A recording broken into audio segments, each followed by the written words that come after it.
Bom, gente, olha só, vamos seguir aqui com a nossa série de mensagens que chamamos de uma fé vitoriosa.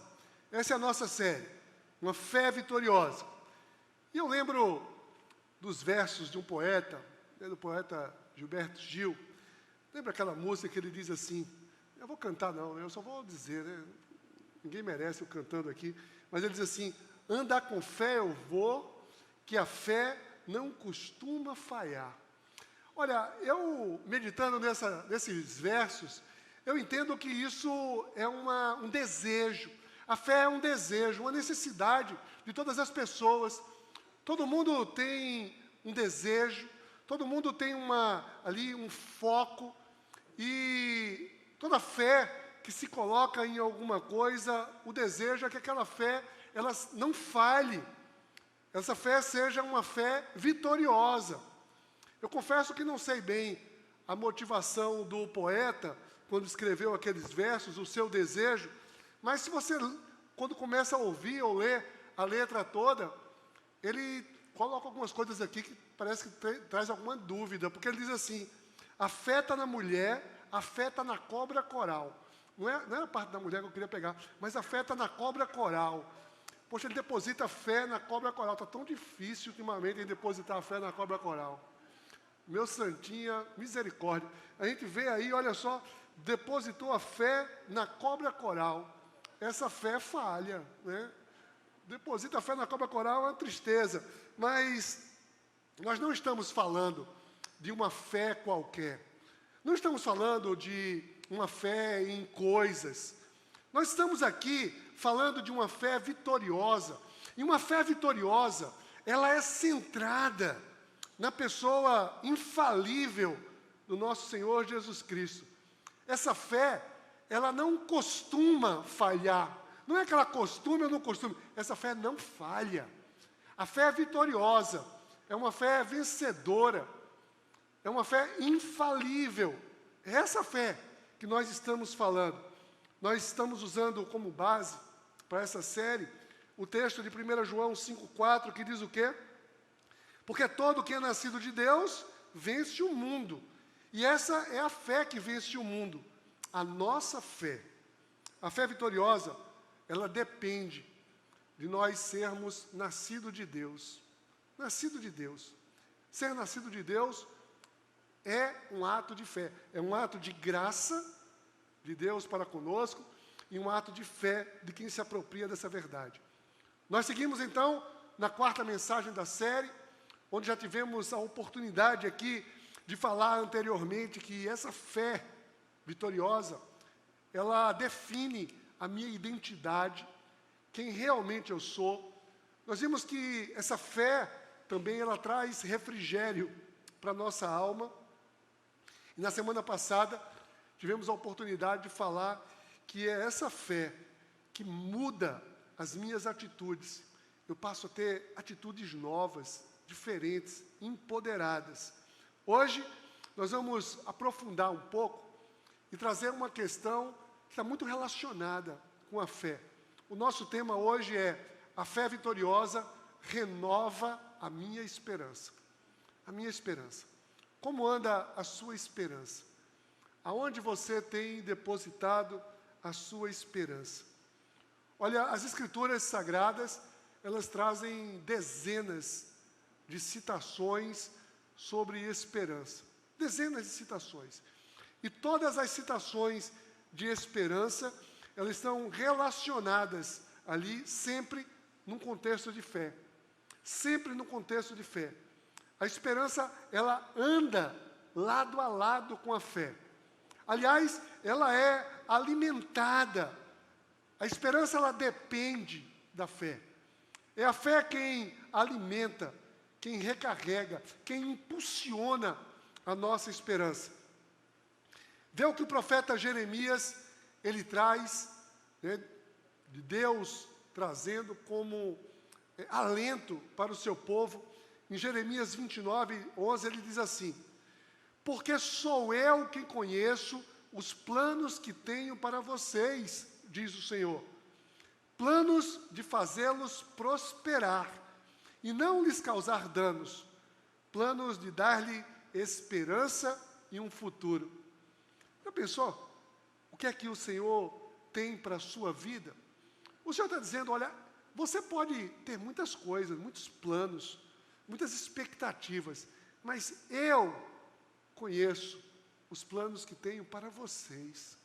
Deus tem planos maravilhosos para a sua vida. Plano de prosperidade, sim. E a prosperidade, Ele fala que é o plano de trazer uma esperança para o futuro. Então, gente, eu quero convidar você. Então, vamos orar nesse momento, para que a gente possa se lançar nessa verdade de que a fé vitoriosa, ela renova a minha esperança.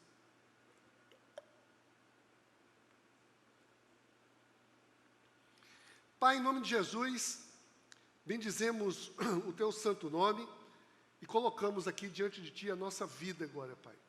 Diante dessa palavra, que o poder do Teu Espírito Santo, o poder que derramou autoridade, que derramou intrepidez no Pentecostes, hoje possa trazer, Pai, um novo despertar na Tua igreja, para a glória do Teu nome, em nome de Jesus.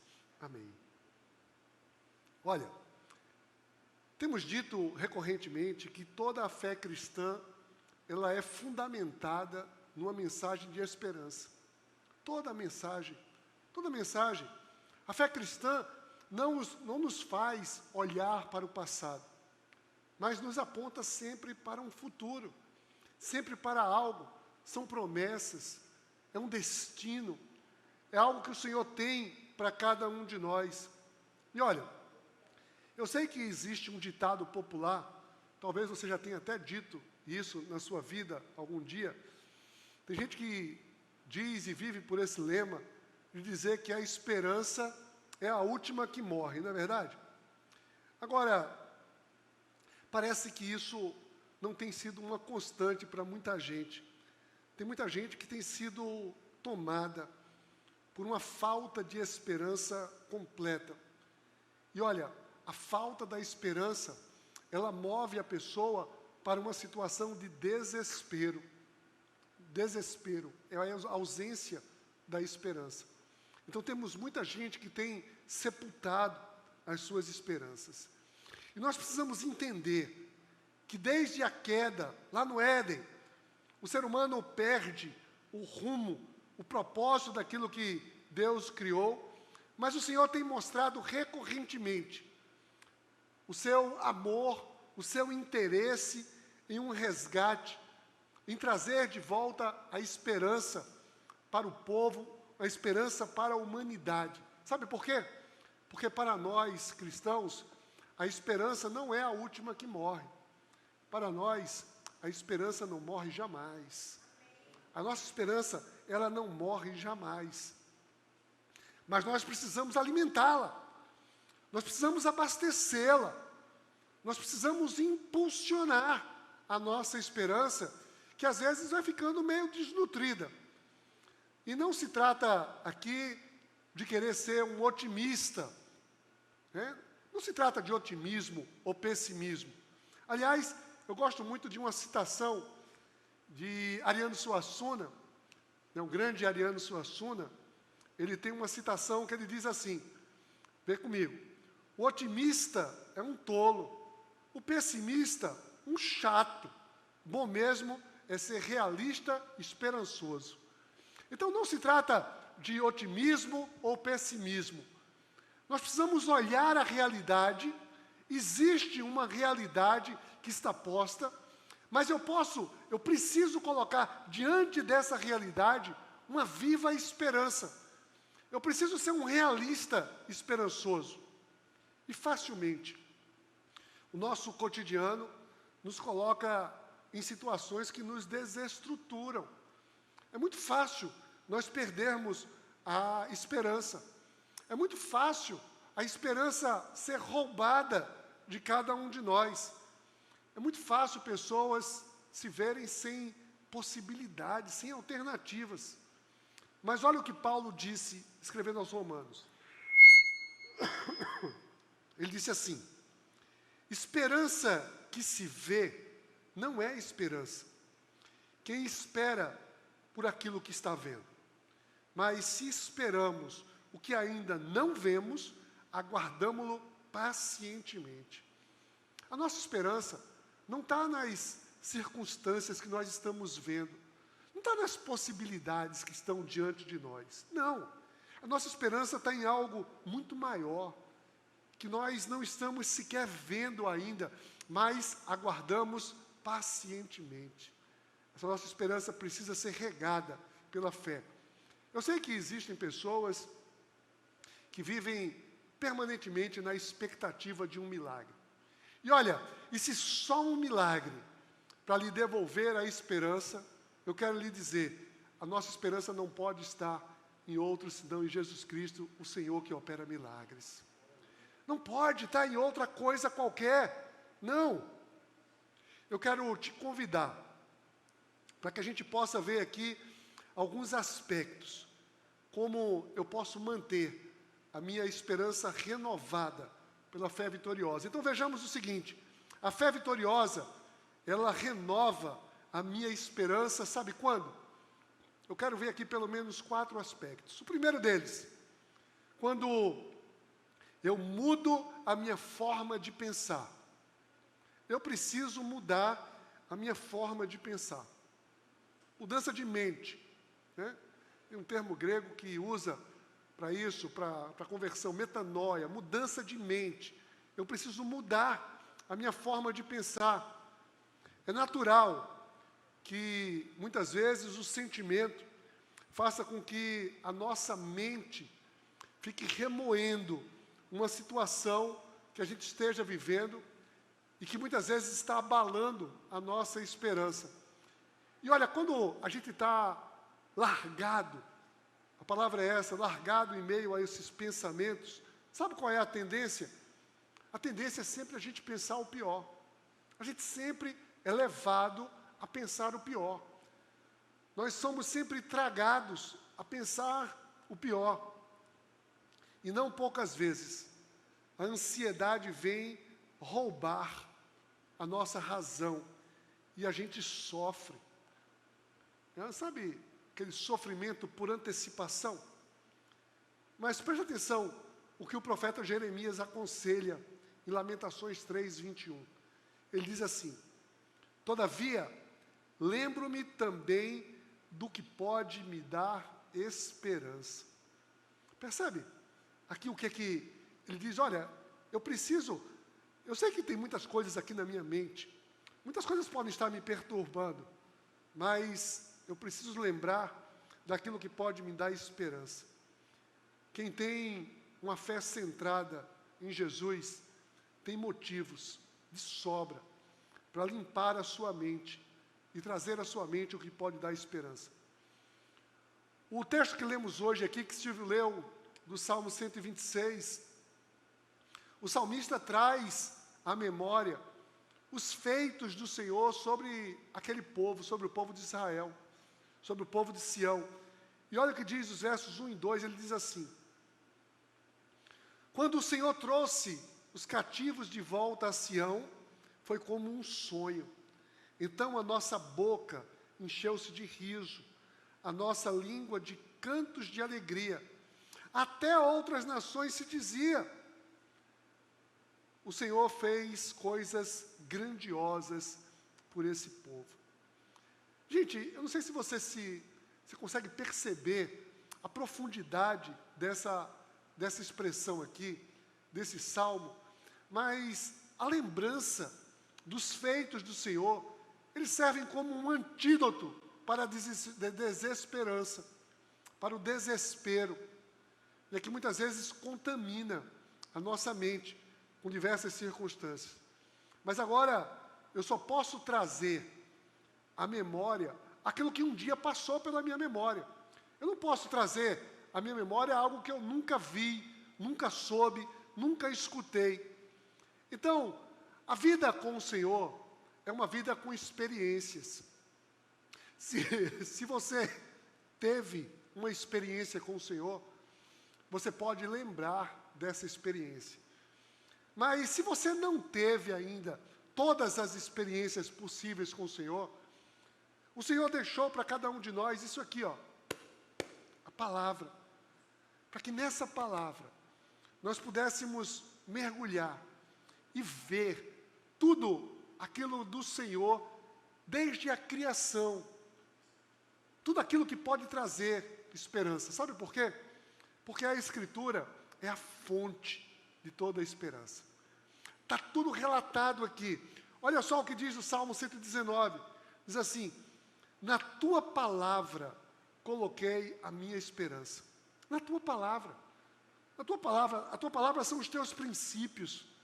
A tua palavra são as tuas promessas. A tua palavra tem tudo aqui para mim, onde eu encontro segurança, baseado na fidelidade.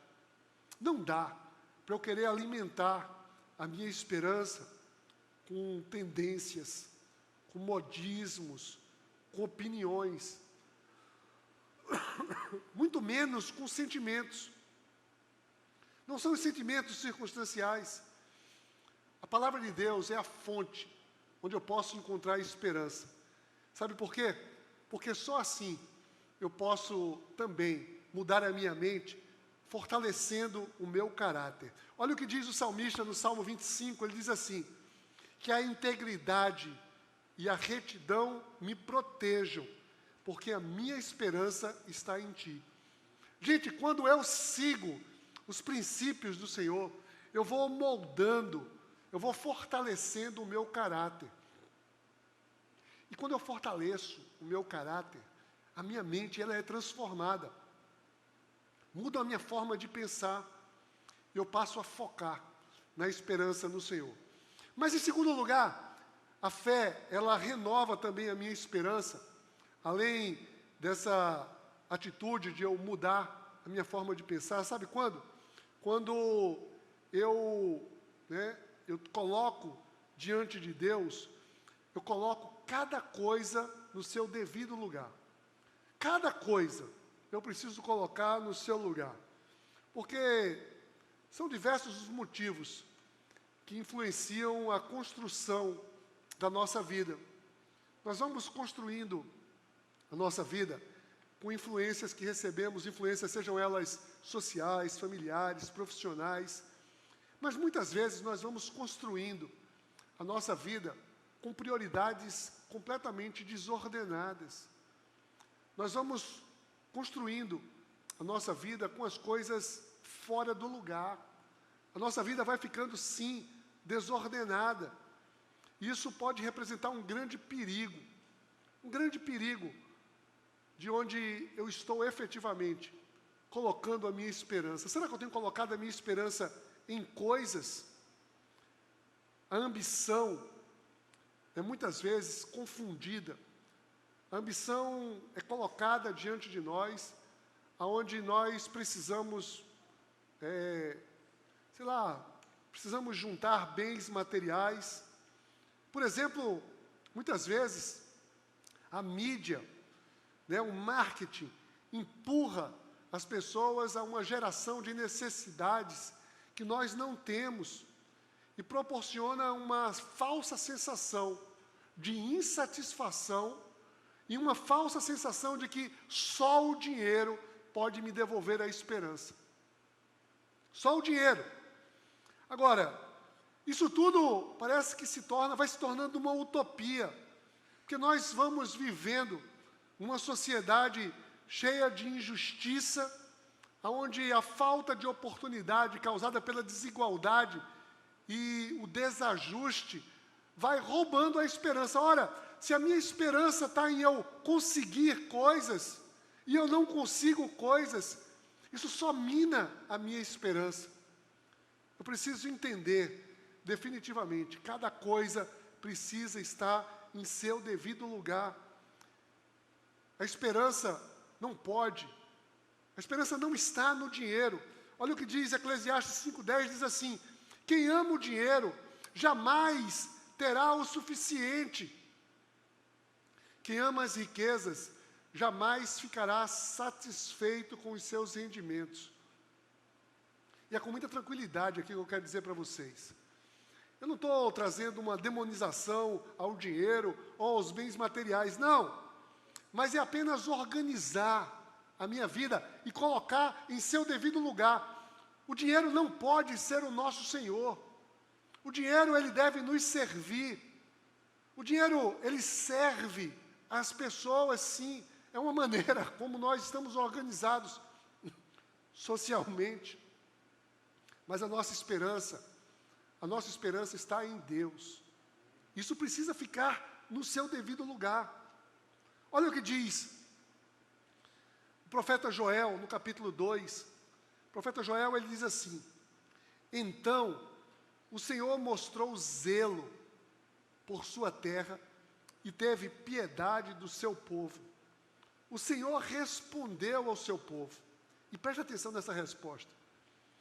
Estou lhes enviando trigo, vinho novo e azeite, o bastante para satisfazê-lo plenamente. Nunca mais farei de vocês objeto de zombaria para as nações. Você percebe que ele está dizendo aqui o seguinte: o Senhor está dizendo, eu estou enviando o bastante para satisfazê-lo plenamente. Olha, e o bastante aqui em todas as necessidades, porque o trigo é o pão que nós necessitamos diariamente. O vinho novo representa o prazer, e é o Senhor quem nos dá o prazer. O azeite aqui representa a unção, a cura que necessitamos, o combustível para manter a nossa luz acesa. O salmista, no Salmo 104, ele traz uma alusão a essa palavra de Joel, e olha só, no verso 15 ele diz assim: o vinho que alegra o coração do homem, o azeite que faz brilhar o rosto, e o pão que sustenta o seu vigor. Tudo isso aqui, o Senhor está dizendo que eu estou lhe enviando para satisfazê-lo plenamente. No Senhor nós temos completamente satisfeito todas as nossas necessidades. A nossa esperança está no Senhor. Isso precisa estar ordenado na nossa vida. Mas em terceiro lugar, a minha esperança, ela é renovada também pela fé, sabe quando? Quando eu passo a alimentar a alegria. Alimentar a alegria, sim. Porque parece que muitas vezes nós afirmamos, e até com uma certa razão, mas nós afirmamos que nós não temos motivos no momento para estarmos alegres. Nós precisamos entender. Nesse texto, no Salmo 126, o salmista diz que os feitos do Senhor alimentou a alegria naquele momento. Olha só, ele diz assim, nos versos 2 e 3, então a nossa boca encheu-se de riso, a nossa língua de cantos de alegria, até nas outras nações se dizia, o Senhor fez coisas grandiosas por esse povo. Sim, coisas grandiosas fez o Senhor por nós, e por isso estamos alegres. O salmista não diz, nós estamos alegres porque alguma coisa hoje aconteceu, estamos alegres porque o que eu fiz está dando certo, estamos alegres porque existe aí uma promessa de alguém ou de alguma coisa. Não, nós estamos alegres porque coisas grandes o Senhor já fez por nós. Essa é a nossa fonte de alegria. Sabe, aquelas pessoas que... Existem pessoas que parece que são alegres por natureza. Você certamente conhece alguém assim. Aquela pessoa que está sempre de bem com a vida. Né? Aquela pessoa que você... Né? Aquela pessoa não precisa de muita coisa para estar alegre. Aquela pessoa está sempre de bem com a vida. Agora, no contraponto disso, também tem aquela que está no oposto, né? Tem aquela que anda com a nuvenzinha em cima dela e parece que nada lhe satisfaz. Mas, no geral, as pessoas acabam condicionando a sua, né, o seu humor e a sua satisfação, a sua alegria, sempre dependente das ocasiões. E isso nem sempre é bom, porque nós precisamos de alegria para viver. Todos nós precisamos de alegria para viver. E essa alegria, ela precisa ser mais bem compreendida. Alegria, gente, é uma ideia de satisfação que só pode ter quem tem plenitude. Olha, nós precisamos entender, é algo que vai se dando dentro de cada um de nós, de uma maneira muito profunda. Nós não podemos sorrir apenas em momentos de felicidade. Nós nos alegramos porque nós temos em quem ter esperança. Nós não estamos largados. Existe uma carta do apóstolo Paulo, a carta aos Filipenses, que é chamada a carta da alegria, de uma vida que vale a pena ser vivida em Cristo. E Paulo, a certa altura, no capítulo 4, no verso 4, Paulo diz assim: alegrem-se sempre no Senhor. Novamente direi, alegrem-se. Paulo coloca no imperativo, ele diz alegrem-se. Paulo coloca no atemporal, ele diz sempre. E Paulo diz, aonde está a nossa alegria? Alegrem-se sempre no Senhor. Alegrem-se sempre no Senhor. Quando nós alimentamos a nossa alegria, através de uma confiança, ou seja, de uma fé que está no Senhor, nós temos sim um renovo da nossa esperança. A nossa esperança, ela passa a ser renovada, porque não importa o que esteja acontecendo, eu tenho a alegria de dizer, grandes coisas o Senhor fez por mim, e por isso eu estou alegre. Grandes coisas. E o Senhor que fez grandes coisas, fará muito mais, porque Ele é digno, Ele é justo, Ele prometeu. Gente, eu aprendi, certa vez, algo que eu queria compartilhar com vocês, que é o seguinte: presta atenção, a alegria não pode ser uma consequência do que a vida lhe ofereceu. Não pode ser. É muito pobre isso. Mas a alegria precisa ser uma motivação para que eu possa ir atrás daquilo que eu preciso conquistar. Percebe a diferença? A alegria não pode ser uma consequência. A alegria tem que ser uma motivação. Eu preciso ter alegria para levantar. Eu preciso ter alegria para me motivar. Eu preciso ter alegria, para levantar numa segunda-feira e produzir, trabalhar. Porque a minha alegria, ela vem do Senhor. A minha esperança está no Senhor. E por fim, em quarto lugar, a fé renovada, essa fé vitoriosa, ela vem a potencializar a minha esperança, sabe quando? Quando eu celebro a colheita.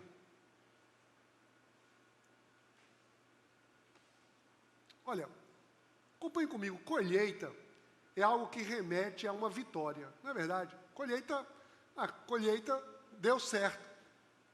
Não consegui colher porque teve alguma geada, então perdeu ali a safra. Não, mas a colheita é algo que deu certo. E o salmista, ele conclui o Salmo 126 dizendo assim: aqueles que semeiam com lágrimas, com cantos de alegria colherão. Aqueles que saem chorando enquanto lança a semente, voltará com cantos de alegria, trazendo os seus feixes. Eu sei que alguém pode até se antecipar e dizer assim: celebrar uma vitória é muito fácil. Mas quando eu não estou vencendo, o que é que eu vou celebrar? Gente, eu quero esclarecer aqui uma questão, que é o seguinte: nenhum agricultor, ele vive de uma única colheita. Eu plantei, semeei, cuidei, colhi, acabou. Não. Todo agricultor, ele precisa começar tudo novamente. Ele precisa acreditar novamente na semente. E ele faz isso celebrando a colheita que ele já teve. Sabe por quê? Sabe o que é que leva alguém a semear, né, o que quer que seja, é a certeza de que, né, numa experiência passada, aquela semente já frutificou. Ninguém vai semear pedras. Imagina alguém, mas não, eu vou semear a cadeira. Eu vou plantar uma cadeira para que nasça um monte de cadeira. Insano, louco. Mas a pessoa sabe a semente que ela pode plantar. Isso vem com a experiência. E eu preciso celebrar as pequenas conquistas, aquilo que um dia eu já vi, aquilo que eu já conquistei. A nossa vida, celebrar etapas é fundamental para renovar a esperança. A minha fé, ela precisa renovar, sim, a minha esperança, e a minha esperança precisa ser abastecida em todas as áreas. E eu pergunto para você hoje, aqui nessa tarde e noite, em que área da sua vida você está precisando renovar a esperança? Eu sei que alguns estão precisando renovar a esperança na saúde. Precisa renovar a esperança na saúde? Celebre a colheita que você já teve um dia nessa área, que você já viu o Senhor operar diante de você nessa área. Você precisa celebrar, né? Você precisa de esperança. Talvez você esteja desesperançoso, desesperançosas na vida amorosa. Eu quero dizer para você, celebre a colheita de que o Senhor já fez alguma vez na sua vida algo positivo. E você pode voltar a semear e colher novamente. Qualquer que seja a área, qualquer que seja a situação em que você precisa de ter uma esperança renovada, celebre aquilo que você um dia já colheu, para que você possa se animar e voltar a semear, mesmo que essa semeadura ela seja com lágrimas, mesmo que seja com dificuldade, porque o salmista disse: aqueles que semeiam com lágrimas, com cantos de alegria colherão. Mesmo que seja com choro, porque aqueles que saem chorando enquanto lançam a semente, vem a promessa: voltará com cantos de alegria, trazendo os seus feixes. Isso é esperança, isso é convicção, isso é fé. O Senhor disponibiliza a cada um de nós uma fé, e não é uma fezinha qualquer, não é a fé na cobra coral. O Senhor nos dá uma fé verdadeira, uma fé vitoriosa em Cristo Jesus. Vivifique a sua esperança, cheio de fé.